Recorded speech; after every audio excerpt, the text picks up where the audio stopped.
It is December 31st, 192, and in the city of Rome all is tumult and disorder. The Emperor Commodus lies dead in his bath, the water stained red by the hemorrhage brought on from strangulation at the hands of his assassin. Rome has not seen an emperor die of unnatural causes in almost a century, but just as Nerva took on the mantle following the murder of Domitian, so the venerable Publius Helvius Pertinax is elected to the rank of Imperator by a relieved Senate. But Pertinax's ascetic character is too austere for the power-hungry Praetorian Guard, and he is in turn murdered by them and the throne sold to the highest bidder, Marcus Didius Julianus. News of this debasement of the title held by Augustus, Trajan, and Marcus Aurelius arouses furious anger around the empire, and the commanders of Rome's armies are most outraged of all. In Britain, Decimus Claudius Albinus, who previously expressed republican sentiments to his troops during the reign of Commodus, rallies his legions to march, while in Pannonia, Lucius Septimus Severus is proclaimed emperor by his men, and does the same. In Syria, a third dissenter arises in the person of Gaius Pescennius Niger, who is elevated by his legions and begins to march on the Eternal City. Right then, it's 2025 and I'm ready. You are ready. No more excuses for looking like an ungroomed caveman. It's time to get some action. This year you can go in ready with the Performance Package 5.0 Ultra by Manscaped. It is the secret weapon for a successful evening of mingling. First up, you got the Lawnmower 5.0 Ultra. This thing is incredible, precise, smooth, and won't leave you looking like you've trimmed yourself with a chainsaw. Whether it's for a date night or an office party, it gets the job done. No nicks, no fuss, just results. Next, nose hairs. They used to crop up once a year when I was younger, but now it's twice a month that I have to trim that thing. No one wants to be that guy at the table with a bush sticking out of their every orifice. Whip up the Weed Whacker 2.0 for staying nice and polished. To top things off, treat your downstairs marbles with the Crop Soother Ball Aftershave and the Crop Preserver Anti-Chafing Ball Deodorant to stay fresh and comfortable. To round things up, Boxers 2.0, by far the comfiest boxers I've ever worn, and the Slick Shed 2.0 toiletry bag to keep everything organized come with the package. So don't be the scruffy one this year. Come in looking sharp and polished when the party lights come on. Use my promo code and you'll get 20% off plus free international shipping at checkout. That's 20% off plus free shipping with the promo code HISTORYMARSH at the checkout. Your courage bags will thank you. It is Severus and his battle-hardened Pannonian legions who are closest to Rome, and he wastes no time in advancing over the undefended borders of Italy. In Rome, Didius Julianus attempts to train the Praetorian in the ways of a field army, but the great majority have been centuries confined to garrison duty and are little able to even wear their armor for sustained periods. To the north, Claudius Albinus's republican sentiments do not last long in the face of opportunity, and he is acclaimed emperor by his troops and crosses to Gaul. Severus sends word to him that he will have the position of Caesar in his new administration, making Albinus effectively heir to the throne, and the governor of Britain accepts this pledge and vows not to interfere with the coming hostilities. Didius Julianus's efforts to form an army from the Praetorians in Rome continue to falter, and he attempts to make a similar offer to Severus, pledging inheritance of the Principate to him on the event of Julianus's death.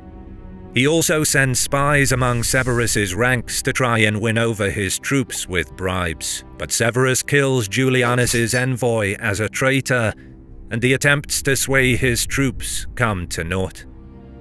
Severus takes Ravenna, and with it the powerful Adriatic fleet, scores of ships and thousands of sailors. In Rome, Didius Julianus attempts to train circus elephants for war and draft the sailors of Misenum to drill like legionaries, but neither is a success. Certain Praetorians even hire actors to take their place in the ranks for maneuvers. Meanwhile, Severus keeps advancing. Finally, the Senate decides that the matter is a foregone conclusion, and Julianus is arrested and executed by beheading. Severus enters Rome a conquering hero, and he is acclaimed by the people. There still remains the matter of Niger, who has fortified himself in the city of Byzantium, but Severus again wastes no time in confronting the threat. With Clodius Albinus guarding Britain, the Rhine frontier secure, another army dispatched to safeguard the vital North African province, and Severus's own troops along the Danube, everything is in place for the Imperator to gather his forces and make the journey east to confront the Syrian legions. Travelling back north through Italy along the Via Flaminia and then south through Dalmatia via Singidunum into Thrace, Severus establishes his base at Perinthus, while his commander Marius Maximus puts Byzantium under siege. Shortly afterward, Claudius Candidus takes another Severan army over the Sea of Marmara and engages Niger's commander Aemilianus around Cyzicus. Candidus is victorious and Aemilianus is executed. Surviving elements of his army escaped to Nicaea. Niger makes an attempt to negotiate with Severus from Byzantium, but the new emperor, who holds Niger's children as hostages, refuses anything but complete surrender and exile. Unwilling to take these terms, Niger manages to slip out of Byzantium and make his way to Nicaea.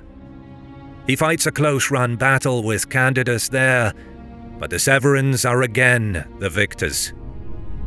Though Niger escapes once more, making for Cilicia to construct another desperate blockade of his shrinking territory, his cause is given a mortal blow when the authorities of Roman Egypt defect to Severus. One of the legions in Palestine also shakes off his control, while even Syrian cities begin to waver in their loyalty.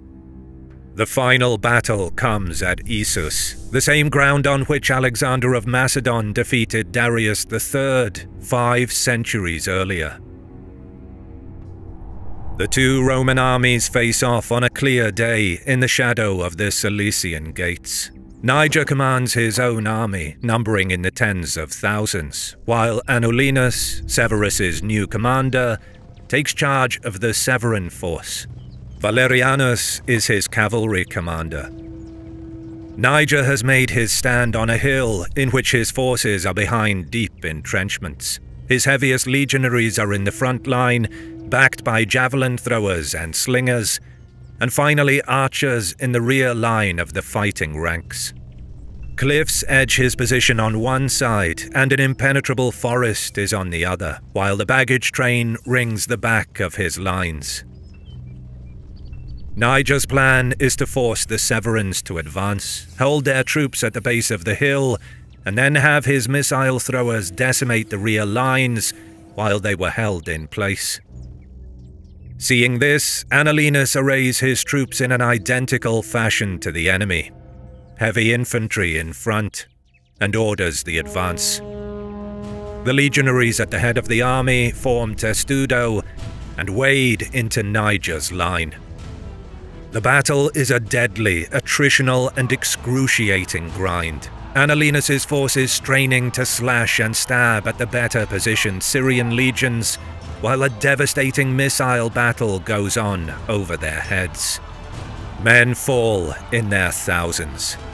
Such is the gloom created by the shadow of Pila, arrows and bullets that few but the most observant commanders notice the clouds coming in from sea. And some hours into the struggle, an almighty storm breaks over the heads of the clashing armies. Both sides are drenched, and the flashes of lightning and rumbling of thunder add to the hammering of colliding shields and the screaming howls of the injured.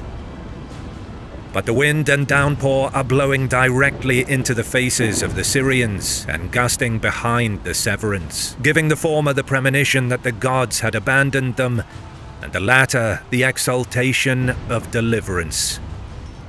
Niger's lines begin to cede ground, then waver, and finally they break, just at the same moment that Valerianus appears on their flanks and rear, having ridden around to encircle them, while their attention is on Anolenus' main force. Niger's army collapses, and with nowhere to run, the casualties are calamitous. Perhaps 20,000 men fall in just one day. Niger, ever elusive, manages to get away, but his luck finally runs out, and he is executed at Antioch.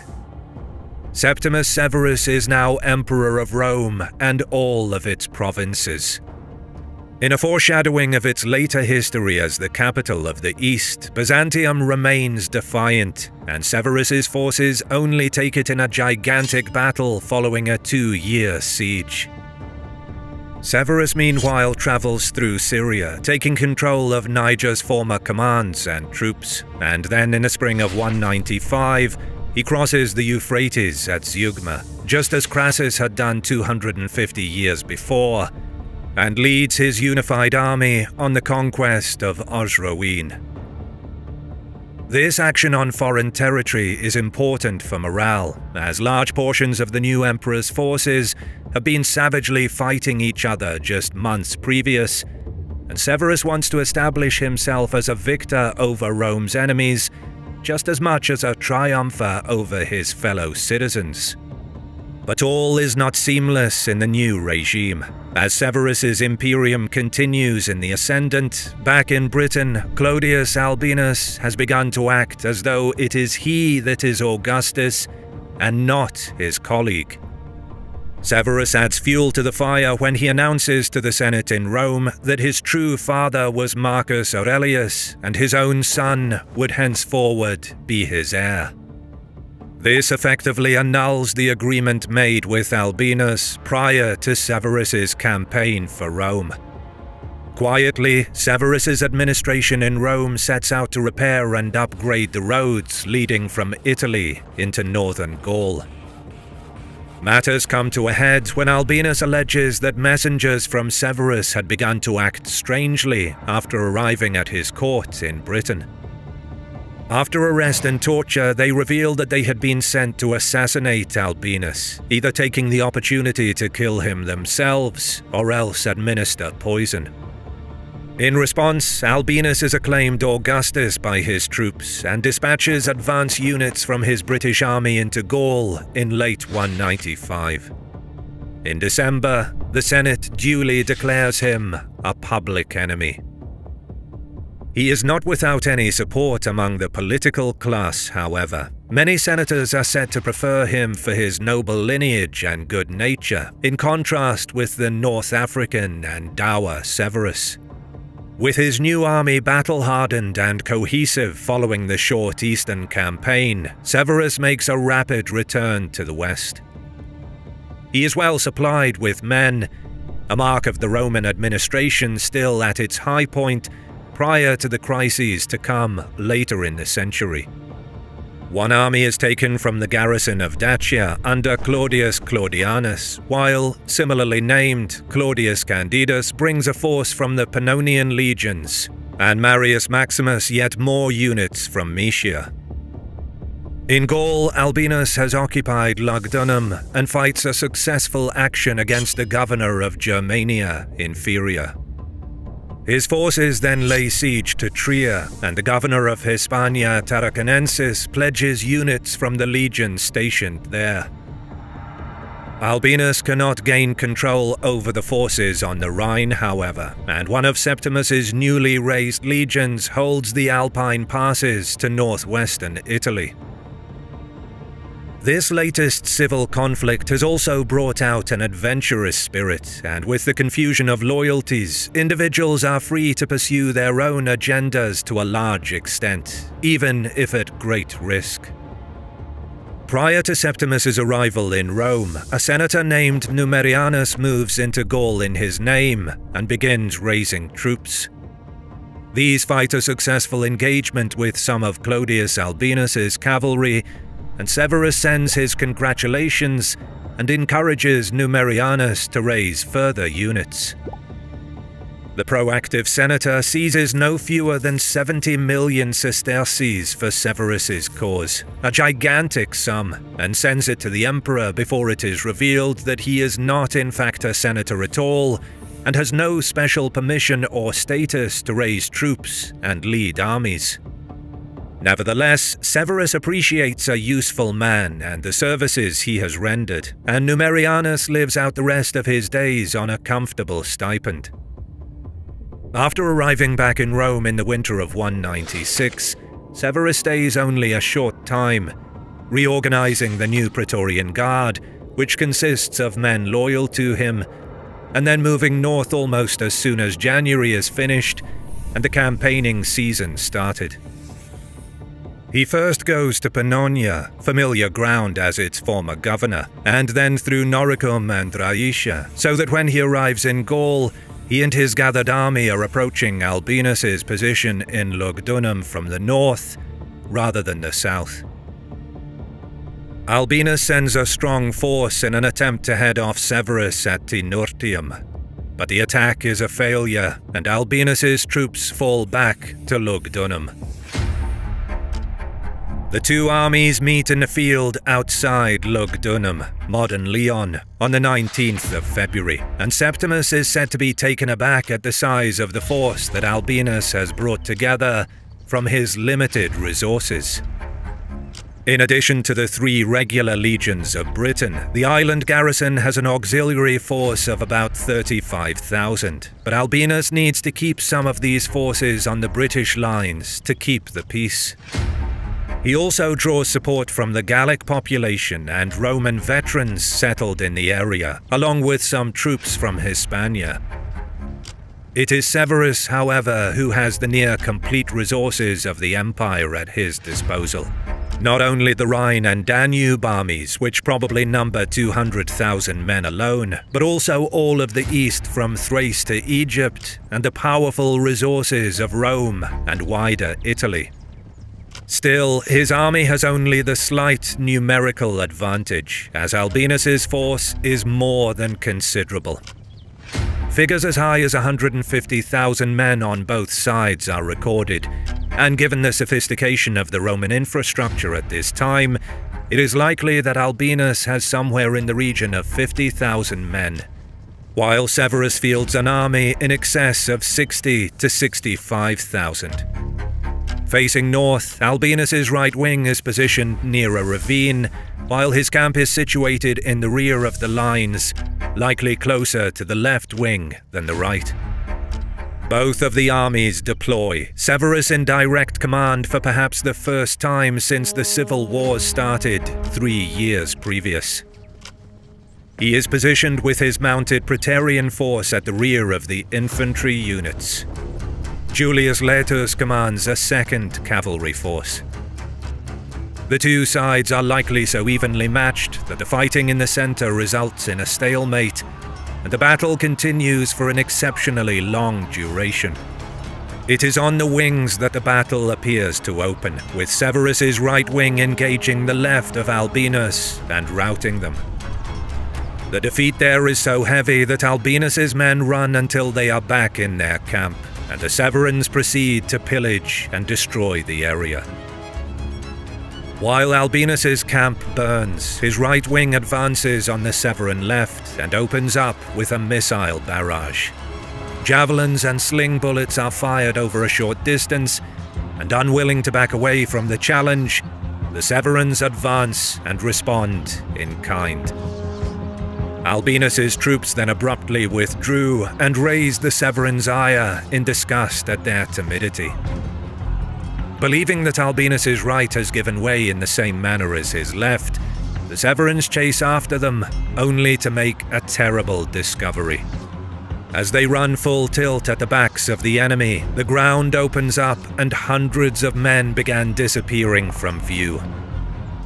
Clodius's troops, likely veterans of the wars with the British tribes, have dug wide swathes of concealed trenches and pits over the battlefield. And after the first line falls in, the Severans are crushed by the second line, who are propelled forward by the third. Such is the confusion that some men even fall into the ravine as chaos reigns. To compound the misery of Severus's wing, Albinus's men come to a stop, turn about, and begin firing missiles and javelins into the mass of confused enemies.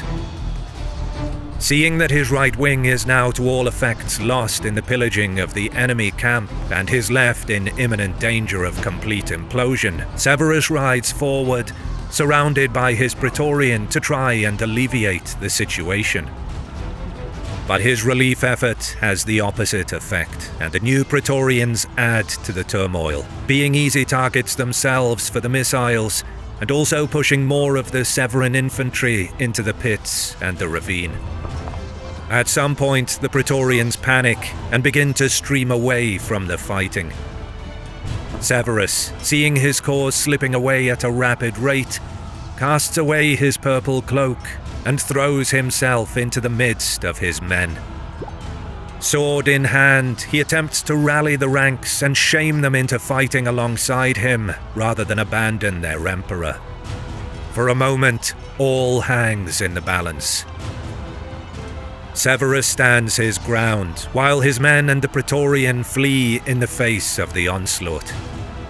Then, one group notices his blood-streaked face, the muddied stains on his armor, and they come about and stand with the Emperor and his party. Another huddle of deserters sees this growing group of stalwarts and raise their weapons to join with them. Slowly, a line coalesces around Severus, a contingent unwilling to run, and instead choosing to stand its ground. A battle involving close to 100,000 legionaries and auxiliaries comes down to one man and his refusal to cede ground to the enemy. Albinus's men, no doubt exhausted themselves by this time and likely running short of ammunition to maintain the missile barrage, fight on, grimly determined themselves not to be bested and fall victim to death or capture. Just when it appears that Severus and his men's bravery will only result in slow attritional destruction, deliverance arrives in the form of Laetus and his cavalry. Having stayed in reserve for hours, the impact of a fresh cavalry force provides an infusion of strength to the assailed Severans, and together they manage to mount a counterattack through the now revealed obstacles and traps, and annihilate Clodius Albinus's right wing from the field. Albinus's center, seeing that both of its wings are gone and it is now terribly vulnerable to flanking attacks, begins to stream away and eventually implodes completely. With the breaking of Albinus's lines, the battle turns into a rout, and the death toll for the losing side is catastrophic. Clodius Albinus himself flees the field, finding a brief respite in a house in Lugdunum, but his situation is hopeless, and he commits suicide in the old Roman manner. Severus's army inflicts a terrible sack on Lugdunum. Septimus Severus is now master of Rome and its empire, with 2 healthy sons as well as his brother Geta, in whom he can begin to found a dynasty. But his situation is still far from stable. Clodius Albinus has withdrawn the greater part of the garrison of the province of Britannia, and most of those men now lie dead on the fields outside Lugdunum. Already, powerful forces are forming in the frozen wastes of Caledonia, and there are also enemies within the Senate, on the banks of the Euphrates, and even in the dunes of Roman North Africa. Rome might not yet have fallen completely from its zenith, but looking at these multitudes of problems, those around the newly crowned emperor are almost certainly feeling a growing sense of foreboding. Perhaps something has gone wrong that cannot now be righted, despite any strength of effort. If you like what you see, consider supporting my work on Patreon, and you get ad-free early access to my videos for as little as $1. You can also show your support by liking the video, commenting, and subscribing to my channel, as a sacrifice to the algorithm. As always, I'll see you in the next one.